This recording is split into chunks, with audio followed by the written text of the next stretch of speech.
आप सभी व्यूवर्स का एक बार पुनः मेरे है YouTube channel Amjad Khan sir Kotra पर हार्दिक स्वागत। आज इंपॉर्टेंट क्वेश्चंस ऑफ ट्रिग्नोमेट्री त्रिकोणमिति के जो महत्वपूर्ण प्रश्न है उसके ऊपर हम डिस्कस करेंगे। इससे पहले वाले वीडियो में मैंने त्रिकोणमिति सूत्र लिखे थे, आप उस वीडियो को जरूर देखना, उससे आपका कॉन्सेप्ट क्लियर हो जाएगा। एक बार पुनः मैं एक बार सूत्र को आपको दिखा देता हूं, इन्हीं सूत्रों का प्रयोग करते हुए मैं इन सवालों को हल करूंगा।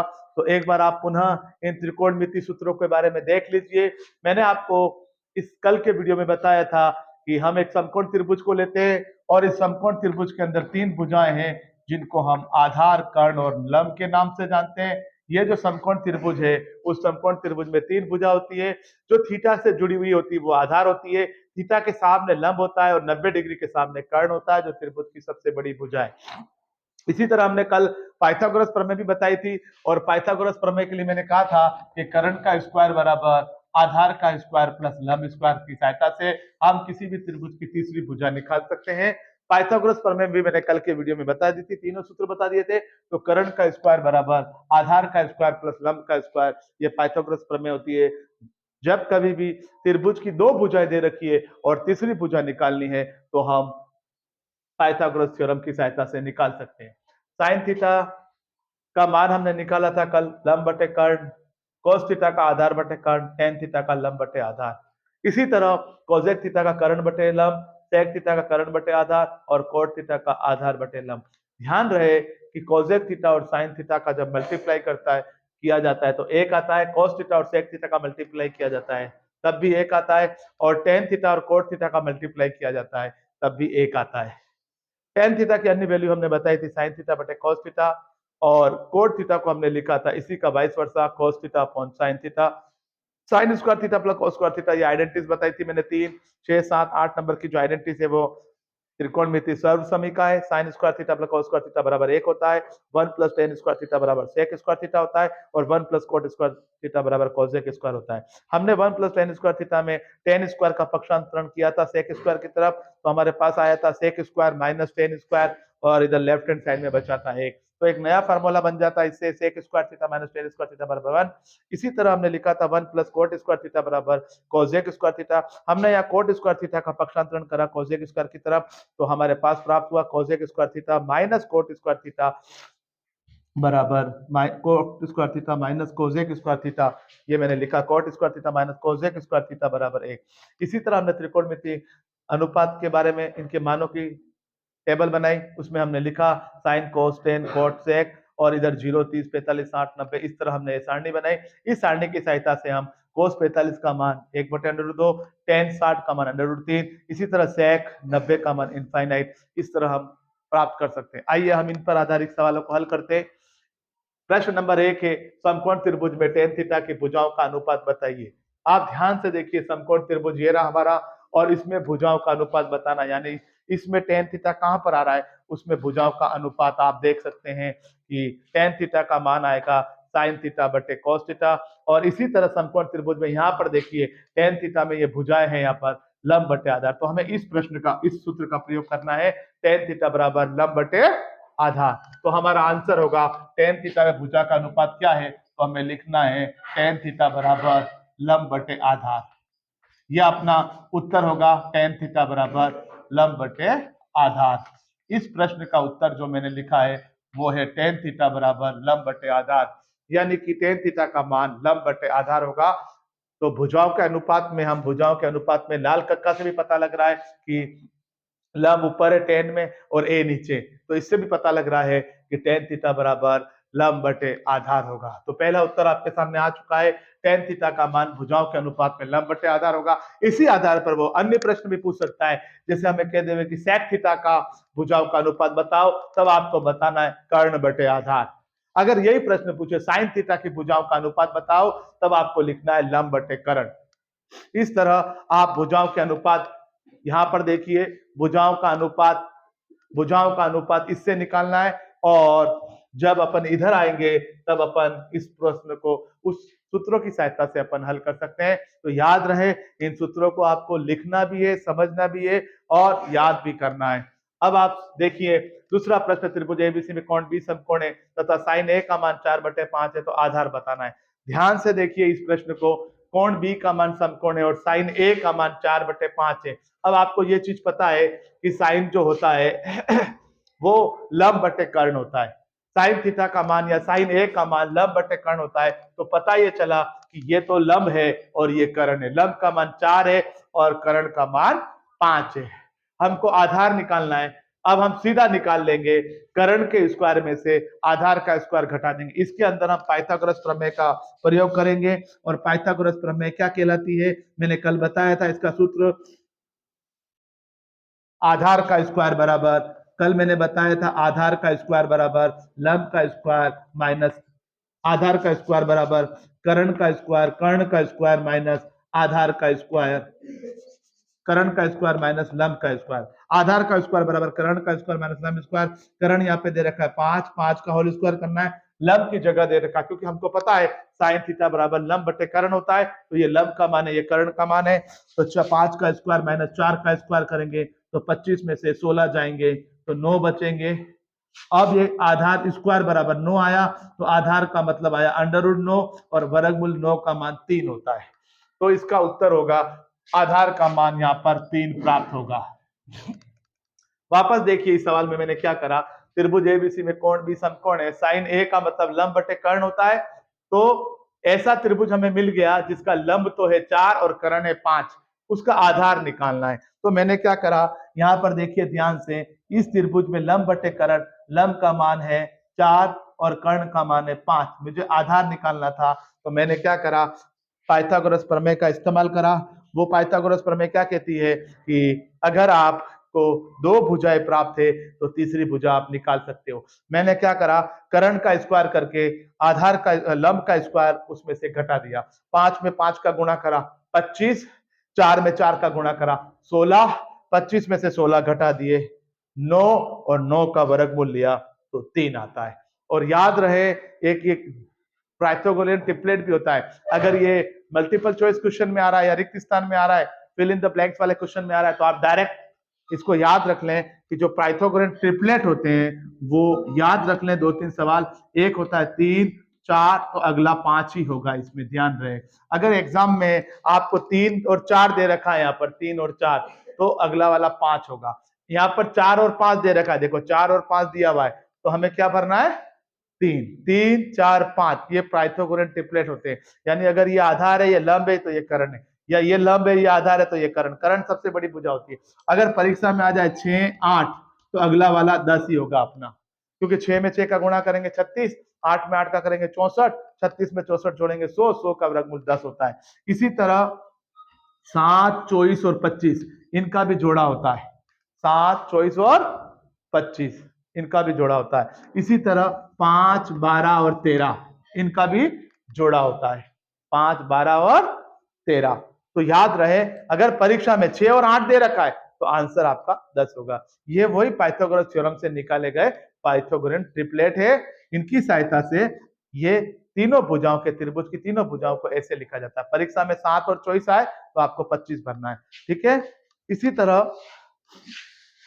इसी तरह आपको ये मैंने बताया, इसका आंसर कितना निकाला, 9 का वर्गमूल कितना आएगा, 3। अब आ जाए त्रिभुज एबीसी में कोण बी समकोण तथा कोस ए का मान 3/5 है। तो कोस ए का मान अगर 3/5 है, थोड़ा सा ध्यान कर लें, कोस ए का मान 3/5 है तो साइन ए का मान बताना है। सॉरी यहाँ गलती हो गई, साइन ए का मान पूछा है। साइन, करेक्शन कर लीजिए आप, साइन ए का मान, क्योंकि दोनों सेम तो हो ही नहीं सकता है।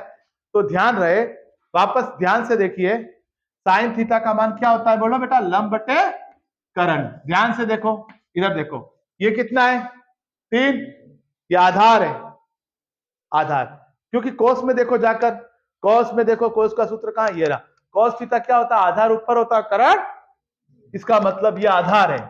और ये इधर भी देख लो आप, कोस में a/k, तो यानी जो ऊपर वाली संख्या है वो आधार है और नीचे वाली संख्या वो कर्ण है, ठीक है।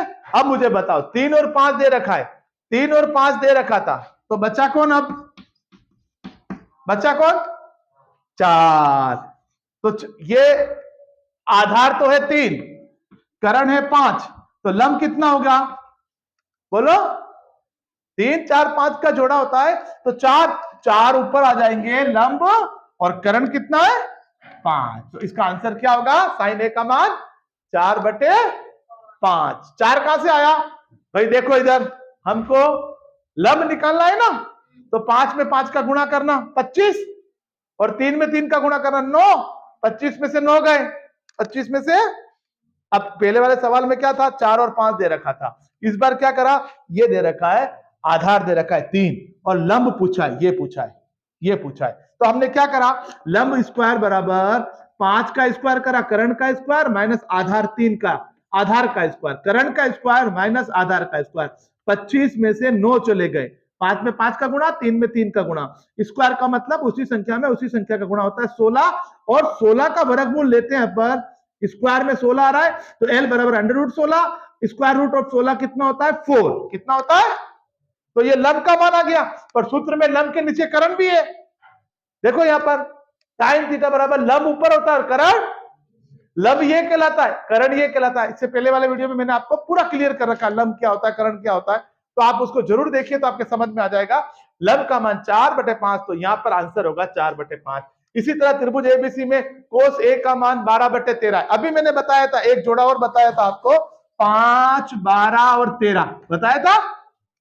अब बताओ, इसमें 2 संख्या आ चुकी है, 12 और 2 आ गई, ये आधा, कोस का मतलब होता है आधार बटे करण, तो ये तो हो गया आधार और ये हो गया कर्ण। कौन बच रहा है बेटा, आधार भी आ गया और करण भी आ गया, कौन सी भुजा बच रही है, लंब। तो लंब का मान कितना है 5, लंब का मान, आप ऐसे भी कर सकते हो लंब निकालने के लिए, आपके पास फार्मूला लंब निकालने के लिए, लंब स्क्वायर बराबर करण स्क्वायर माइनस आधार। अगर लंब निकालना है तो करण के स्क्वायर में से आधार का स्क्वायर, यानी करण में करण का गुणा करके आधार में आधार का गुणा करके घटा देना। तो कर्ण का मान यहाँ पे दे रखा है 13, तो 13 का स्क्वायर करना है, और आधार का मान दे रखा है 12, और 12 का स्क्वायर करना। जब 13 में 13 का गुणा करते 169 169, और 12 में 12 का गुणा करते 144, और 144 घटाते 169 में से 144 घटाते तो 25 आते। तो लंब स्क्वायर बराबर 25, तो लंब बराबर √25 हो जाएगा, ये स्क्वायर हटके अंडर बन जाता है। 25 का वर्गमूल कितना होता है, ये भी मैं कह रहा था, डायरेक्ट भी लिख सकते हो आप 5, क्योंकि 5, 12, 13 पाइथागोरियन ट्रिपलेट भी कहलाते हैं। तो ये कुछ ट्रिपलेट्स मैं आपको बता दूंगा ताकि आपको यह ध्यान रहेगा। अभी भी मैंने बताया, आप उसे नोट कर लीजिएगा, 5, 12 और 13। तो यहां पर मैंने एल का मान कितना आ गया 5, तो यहां ध्यान रखें 5। अब कोट थीटा क्या होता है, कोट थीटा किसके बराबर होता है, देखो यहां पर आओ, कोट किसके बराबर होता है, आधार बटे लंब। यहां देखो कोट थीटा ये लिखा, आधार ऊपर होता है, लंब, शाबाश। अब बताइए आधार का मान कितना है, इसमें देख के बताओ आधार कितना है, और लंब का मान भी अपन को लिखना है। तो अपना आंसर आ जाएगा आधार अपॉन लंब, यानी base upon perpendicular, base upon perpendicular. यहां पर बेस यानी आधार का मान तो 12 दे रखा है, और लंब का मान अभी हमने निकाला, कितना निकाला, that is the answer 12/5, 12/5। Cot A का आंसर ये होगा। वापस देखिए, इस सवाल से हमें ये पता लगा, ये 12 जो है, ये 12 जो है वो आधार है, और ये 13 जो है वो करण है। तो एक जना तो गायब है, 3 जने होते, आधार, लंब और करण। तो आधार और करण तो दे रखा है, इसका मतलब एक संख्या नहीं दी, वो लंब वाली भुजा नहीं दी। तो लंब कितनी हो गई 5, कैसे निकाली, 13 में 13 का गुणा करा और 12 में 12 का गुणा करके घटा दिया। 13 में 13, 13 इंटू 13 करते 169 आता, 169, आप गुणा करके भी देख सकते हो। 12 में 12 का करते हैं तो 144, 169 में से 144 घटाए तो हमारे पास आते हैं 25, और 25 ये स्क्वायर हटता है तो अंडर रूट, यहाँ एल का स्क्वायर है तो 25, तो एल बराबर √25 का 5 आ जाएगा, ठीक है। तो ये आ गया अपने पास 5। तो इस तरह अपन को 25 का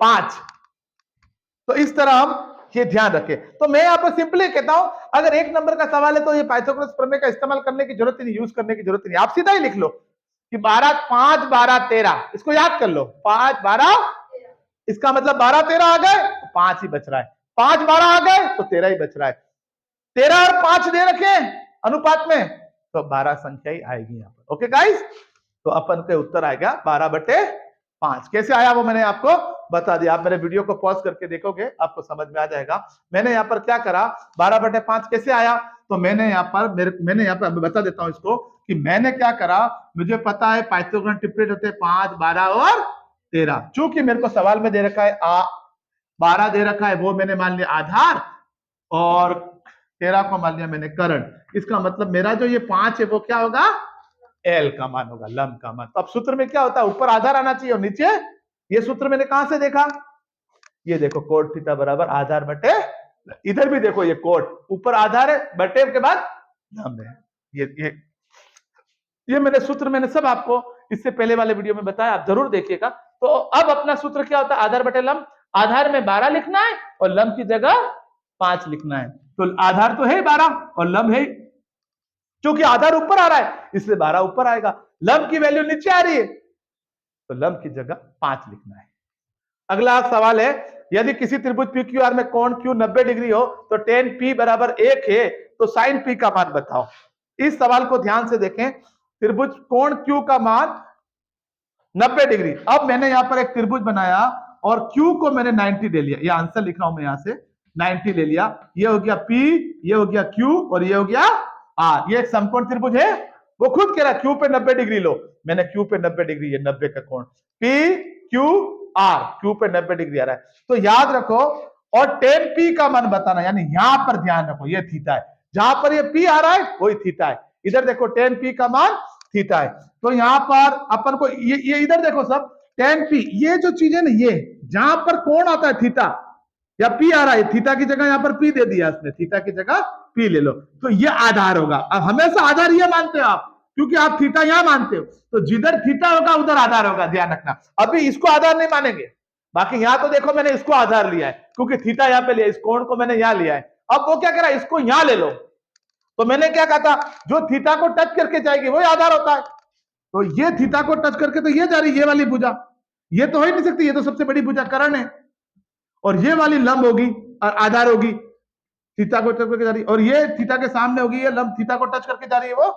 तो आधार तो है पी क्यू, क्यू आर है लंब, और पी आर है वो कर्ण है। वापस देखो, इसके अंदर आधार इसको मत मानना, क्योंकि यहां कोई थीटा नहीं दे रखा है, थीटा कहां चला गया, पी के ऊपर, पी ऊपर माना है, क्लियर।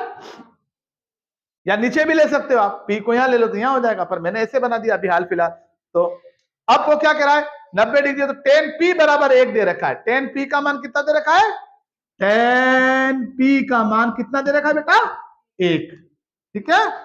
अब अपन को sin p का मान पूछा है। अब मुझे बताओ tan p, सुनना ध्यान से, tan p, तो tan का सूत्र क्या होता है, देखो लंब बटे आधार, देखो ध्यान से, tan का सूत्र क्या होता है, tan थीटा बराबर लंब बटे, देखिए इधर ये लंब और ये आधार, L बटे A, ये ऊपर लिखा tan। तो यहां पर इसका मान तो लंब बटे आधार हो गया, और 1 बटे 1, यही होता है ना, 1 बटे 1, 1 के नीचे 1 है तो लंब का मान भी 1 और आधार का मान भी 1। हमको क्या निकालना है, कर्ण निकालना है। तो कर्ण का स्क्वायर बराबर, देखो ये भी 1 हो गया और ये भी 1 हो गया, तो कर्ण का मान ही तो निकालना है, के का मान। तो 1 का भी स्क्वायर करा और 1 का भी स्क्वायर करा, कर्ण स्क्वायर बराबर आधार स्क्वायर प्लस लंब स्क्वायर, याद है ना सूत्र, कर्ण स्क्वायर बराबर पाइथागोरस प्रमेय मैंने क्या लिखा, ये देखो, कर्ण स्क्वायर बराबर आधार स्क्वायर प्लस लंब स्क्वायर, ए मतलब आधार, एल मतलब लंब, आधार स्क्वायर प्लस लंब स्क्वायर। आधार का मान 1 है तो 1 में 1 का गुणा, लंब का मान भी 1 है तो 1 में 1 का गुणा, 1 में 1 का गुणा करके जोड़ेंगे तो 2 आ जाएंगे, तो कर्ण का मान आ जाएगा, ये कर्ण स्क्वायर बराबर 2 आ गए, तो कर्ण बराबर √2। तो याद रखो कर्ण का मान क्या होगा, यहाँ पर √2, 1 और 1 2, और 2 का वर्गमूल लेंगे तो √2 आएगा, ठीक है ना। √2 अपरिमेय संख्या, इसका ऐसे ही लिखते, तो √2 आ गया, ठीक है, क्लियर। तो अब मुझे बताओ लंब कितना है 1, कर्ण कितना है √2, और आधार कितना है 1। अब भूलना मत, L का मान भी आ गया, A का मान भी आ गया, और K का मान भी आ गया। अब अपन को निकालना क्या है, sin P का मान निकालना है। किसका मान निकालना है, sin P का, है बेटा, sin P किसके बराबर होता है, sin थीटा किसके बराबर होता है, देखो यहां पर sin में ऊपर कौन आता है L, और नीचे कौन आता है K। यहां पर देखो लंब बटे कर्ण, चलो लंब अभी आपने निकाल दिया है, लंब अभी आपने निकाला, कितना आया लंब का मान, और कर्ण का मान भी अपन ने अभी निकाला है।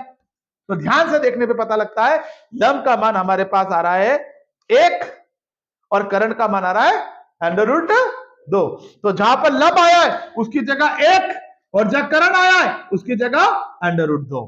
तो आंसर होगा, यहां से शुरू करा हमने, त्रिभुज बनाया, फिर ये करा और फिर ये करके हमने निकाल दिया। तो याद रखो, इसको भी आप डायरेक्ट भी कर सकते हो कि अगर किसी भी समकोण त्रिभुज का लंब 1 है, कर्ण 1 है, तो लंब 1 है और आधार 1 है, तो उसका कर्ण √2 होगा। पाइथागोरस प्रमेय से वापस 1 में 1 का गुणा करा 1, फिर 1 में 1 का गुणा करा 1 और 1 को जोड़ा 2 और 2 का वर्गमूल लेते हैं √2। देखो ध्यान से, कर्ण स्क्वायर बराबर आधार स्क्वायर प्लस लंब स्क्वायर, ये पाइथागोरस प्रमेय जो मैंने कल तीनों सूत्र लिखा है, आप वीडियो में देखना, आप इसके तीनों सूत्र मैंने लिखवा है।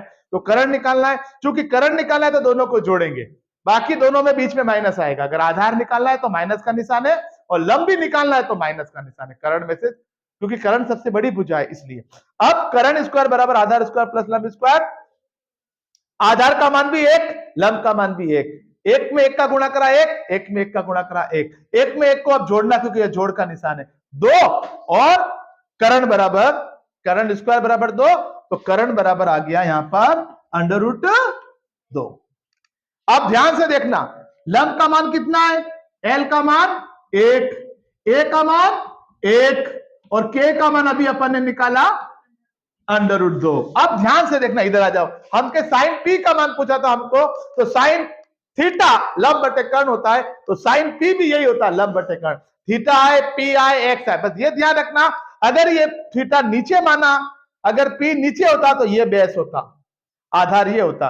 तो जहां से पी आ रहा है वही, जहां से थीटा आ रहा है वहीं से आधार को गिना।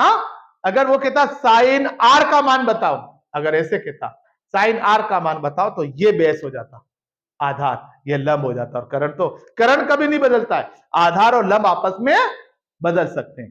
किधर कैसे बदलेंगे, अगर कोण ऊपर चला जाएगा थीटा, यह आधार, अगर थीटा नीचे आ जाएगा तो यह आधार। ये ध्यान रखना, इसके ऊपर प्रश्न जरूर पूछे जाते हैं कि हमको कहां से शुरू करना है, तो उसके आधार पर प्रश्न को हमको हल करना है। अब आते हैं अपन, इसका आंसर आ चुका है साइन पी बराबर लंब बटे कर्ण, चूंकि लंब का मान हमारे पास 1 है, 1 लिखना, कर्ण का मान हमने अभी निकाला √2 है, पाइथागोरस प्रमेय से √2 लिखना। अब एक लास्ट सवाल है, रिक्त स्थान को भरिए, साइन 90। अब आ जाओ सारणी के ऊपर, साइन 90 का मान देखिए, ये साइन और 90 वाली सीरीज में जाओ, 90 और उसका मान कितना दे रखा है यहां पर 1, तो रिक्त स्थान में आपको लिखना है यहां पर 1। ओके गाइस, तो that is the simple way. अगर आपको सारणी याद है, टेबल याद है, साइन 90 का मान 1 होता है। आगे चलते हैं, cos 0 प्लस साइन 0, देखिए इधर आइए, cos 0 का मान कितना होता है 1, और साइन भी 0, cos 0 का 1 और साइन 0 का कितना होता है 0। तो cos 0 की जगह तो 1 लिखना है और साइन 0 की जगह 0 लिखना है, और 0 में 1 को जोड़ेंगे तो कितना आएगा 1 ही आएगा ना। cos 0 का मतलब 1 और साइन 0 का मतलब 0, तो 1 इसकी जगह तो 1 प्लस इसकी जगह 0, 1 plus 0 is equal to 1। The answer is the 1। Now tan 60, what is the value of the tan 60? We are seeing the table of trigonometry. हम ट्रिग्नोमेट्री की सारणी को देख रहे हैं, ध्यान से देखो, tan 60 का मान, tan पे चले जाओ और 60 पे चले जाओ, क्या रहा आंसर √3। tan, सब इधर देखो, tan 60 √ याद भी कर लेना, आप इसको बनाना भी सीख जाना, तो इसकी जगह आपको भरना है खाली √3 is the answer, is the answer. अब आ जाओ sec 45, again we are going sec 45, see here sec 45, sec 45 का मान कितना दिख रहा है यहां पर, देखो दोनों कहां पर मिल रहे हैं आकर √2 पर। तो that is the answer by the help of the table, by the help of the trigonometric table. तो इसकी सहायता से हम इन आंसरों को भर सकते हैं, बशर्ते कि ये याद होनी चाहिए या बनानी आनी चाहिए। अब आ जाते sine square 60 plus cos square 60। अब ये दो तरह से हल कर सकते हैं, या तो साइन 60 का वैल्यू रख दो और उसका स्क्वायर कर लो, फिर कोस 60 की वैल्यू, या डायरेक्ट भी कर सकते हैं। देखो ध्यान से, डायरेक्ट कैसे करेंगे, तो यहां से देखो sine square theta, plus cos square theta, ये दोनों सेम है थीटा थीटा, इसके ऊपर स्क्वायर, इसके ऊपर स्क्वायर, इसका मान कितना होता है? तो इसका भी डायरेक्ट लिख दोगे आप साइन स्क्वायर थीटा, ये भी और थीटा थीटा दोनों थीटा की जगह यहाँ पे 60 दे रखा है, तो sine square 60 plus cos square 60, क्या होगा आंसर? एक ही लिखना है अब आपको। अगर परीक्षा में ऐसा आ जाए sine square 45 plus cos square 45, तब भी कितना होगा? एक। साइन स्क्वायर 0 स्क्वायर आ रहा है, ध्यान रखना इसमें, इस वाले में स्क्वायर नहीं आ रहा था, इसमें स्क्वायर आ रहा है, तो स्क्वायर वाले सूत्र ये 6 7 8 वाले, sine square 60 plus cos square 60, एक। ठीक है, अब आ जाओ यहां पर देखो, ये 1 प्लस टेन स्क्वायर थीटा बराबर सेक स्क्वायर थीटा, अब हमने टेन स्क्वायर को उधर ले गए, sec square theta minus tan square theta कितना होता है? एक। अगर यहां पर सेक के आगे एक है, सेक स्क्वायर के आगे एक है तो एक भरना, सेक स्क्वायर के आगे माइनस एक आएगा तो उत्तर में माइनस एक भरना, सेक स्क्वायर के आगे 8 है तो 8 एक भरना, सेक स्क्वायर के आगे 9 है तो 9 आएगा, सेक स्क्वायर के आगे -8 है तो -8 आएगा। क्यों? क्योंकि हम 8 से इसको गुणा करेंगे, 8 से इसको करेंगे तो 8 से इसको भी करना पड़ेगा, 8 एकम 8। तो इसका उत्तर देखो 8 sec square theta -8 tan square theta. बताओ आगे कौन आ रहा है सेक स्क्वायर के? That is the answer 8। अगर एग्जाम में -8 आएगा तो आप क्या लिखोगे? -8। ओके ओके, तो 8 से अगर कुछ भी लिखा हुआ नहीं आ रहा, 8 8 दोनों नहीं आ रहे, तब क्या भरना है? एक। तब क्या भरना है? एक। अगर ये 8 को नहीं लिखा मैंने, तब आपका उत्तर क्या आएगा? अब ये आगे एक तो है, एक तो हर संख्या में होता है, एक का मल्टीप्लीकेशन तो 5 एकम 5 एकम है, उसमें एक है, तो यहां पर जब कुछ नहीं लिखा है तो एक भरना है। पर अगर कुछ लिख दिया, जैसे 4 4 कर दिया, तब आप आंसर में क्या लिखोगे? 4। फिलहाल इस सवाल में अपने पास 8 लिखा हुआ था, 8, तब अपने आंसर में अपन यहां पर क्या लिखेंगे? बोलिए आंसर में या क्या भरेंगे? 8 8। तो आज आप सभी लोगों का बहुत बहुत स्वागत, और आप सभी ने ये जो मैंने 6 प्रश्न बताए और त्रिकोणमिति सारणी बताई और इस तरह ट्रिग्नोमेट्री के सूत्र बताए, प्लीज इस चैनल को सब्सक्राइब करें और जितना भी हो सके ग्रामीण अंचल में और जो भी जरूरतमंद बालक बालिकाएं जिन्हें साइन थीटा कोस थीटा से संबंधित कुछ प्रॉब्लम्स है, या ट्रिग्नोमेट्री त्रिकोणमिति प्रश्न वाली जो हमारी 8th चैप्टर है 10th क्लास का, वो आराम से वो कर सकते हैं। मेरे इस वीडियो को अगर आप देखोगे एक एक अक्षर वापस, तो आप समझ जाओगे कि मैंने इन क्वेश्चंस को कैसे किया है। मेरा आपसे एक बार पुनः निवेदन है कि मेरे इस YouTube को पॉज करें, रोकें और इसको उतारें, फिर चालू करें, फिर देखें, और इसको उतार कर वास्तव में अगर आप इसको सीरियसली अगर इस वीडियो पे ध्यान दोगे तो मुझे यकीन है कि आप ऐसे क्वेश्चंस कर पाओगे। एक बार पुनः इससे जुड़ी हुई सीरीज हम बना रहे हैं, तो ट्रिग्नोमेट्री की 2 या 3 मैं वीडियोस बनाऊंगा ताकि ये पूरा चैप्टर आपको क्लियर हो जाए। बहुत बहुत धन्यवाद, आप लोगों का बहुत बहुत धन्यवाद। मेरे YouTube चैनल को सब्सक्राइब करना ना भूलें। Thank you very much.